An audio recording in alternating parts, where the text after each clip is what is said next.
Hello, turabasuje mwese abakurikirana channel yacu ya Iga Gukora Telefone. Uyu munsi rero mbafitiye agashya. Nshaka kubigisha ukuntu wakora link nk'iyi ya WhatsApp. Noneho umuntu yakubaza nimero ya WhatsApp ukamuhereza link kandi mukajya muvugana nta kibazo rwose kabisa. Ni uburyo bwiza bwo kurinda umutekano wa nimero yawe. Mbere yuko tujya mbere rero uko bikorwa, reka manze nshimira abantu mwese mwakoze subscribe kuri iyi channel. Muba munteye inkunga ikomeye cyane, ariko kandi n'abatarayikora ese n'urebye video bwa mbere, ndakwinginze ngo ukande kuri subscribe button, noneho uko dushyizeho video nshya ujye umenyeshwa. Urakanda kuri iyo buto rero yanditseho subscribe, noneho ube wiyandikishije mu banyamuryango bazajya bahabwa video bakamenyeshwa ko dushyizeho video nshya mbere y'abandi bose. Bikorwa bite rero? Reka manze nkande kuri iyi link murebe ikiravamo.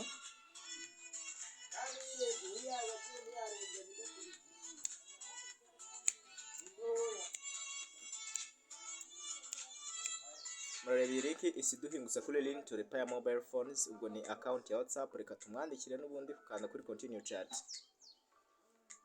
Aguhitishamo iyo urakoresha niyihe, reka dukoresha iyi ya Messenger. Ndagira ngo murabireba nguyu, twamwandikira hi Dr. Phones. Done. Link nk'iyi rero niyo nshaka kukwigisha uko wayikora. Tugiye kuyikora iyacu dukoresheje indi nimero, maze niturangiza turebe uko bimeze. Murareba Dr. Phones ahise asubiza, afite automatically message ihita isubiza. Okay, noneho tujye imbere turebe uko bikorwa. Urajya kuri browser ufite, yaba Chrome, yaba Phoenix, yaba n'izindi zitandukanye. Noneho wandikemo ijambo ngo WhatsApp link generator, ngo se generator.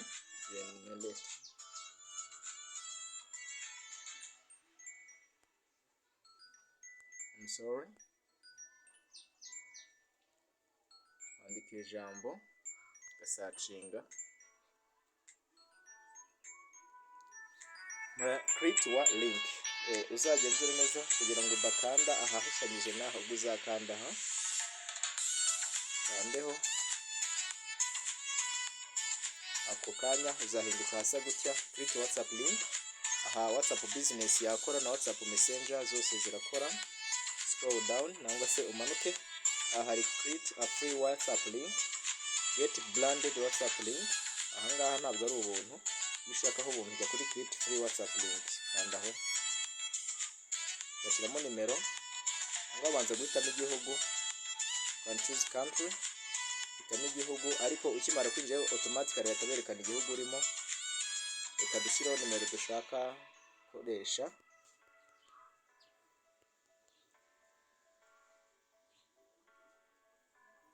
Uramanuka akubaza ngo customer messages, ni message ushaka wakandikamo. Reka twandikemo ngo hi I got your number.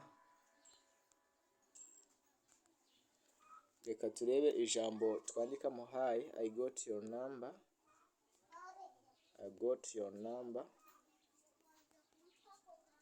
Your number on YouTube. Bivugitse ngo ibi bikora, iyi ni message uzajya kwandikira wese, iri jambo rizajya ribanza ryiyandike uhita usobanukirwa aho akuye namba yawe. Wahandika ibyo ushaka, ntabwo ari ngombwa kwandika ibi ngibi. Birangije rero scrolling down, kaza kuri aha ngaha generate my WhatsApp link, kandaho ego. Maze gukandaho rero murareba link ngiyi bayiduhaye. Manutse hepfo hari scanner code, nayo ushaka wayidownloadinga, ugusabye nimero ukajya umuhereza iyi scanner code akayiscaninga agahita kubona, kugira ngo aha murabibona. Noneho iyo ushaka link gusa ukora hano kuri copy link, ushaka QR code cyangwa se scanner code ukanda aha. So turakanda hano kuri copy link.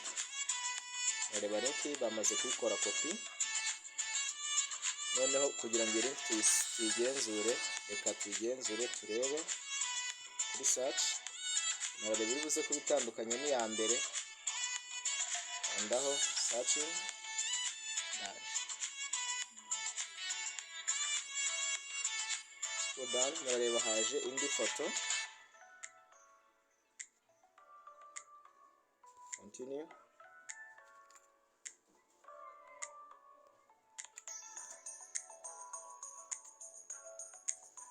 Kugira ngo murabireba yuko na ya message yahise iboneka, I got your number on YouTube. Ubwo ngubu ni uku tumwandikiye aduhaye nimero. Ubu ni bwo buryo bwiza rero bwo gukoresha. Ndaje nyikore. Noneho rero ndagira ngo aka ni akantu gashya nawe ubonye. Kimara kukabona rero dushimire unyuriye mu gukora subscribe kuri iyi channel, ukanze kuri subscribe button. Bye bye.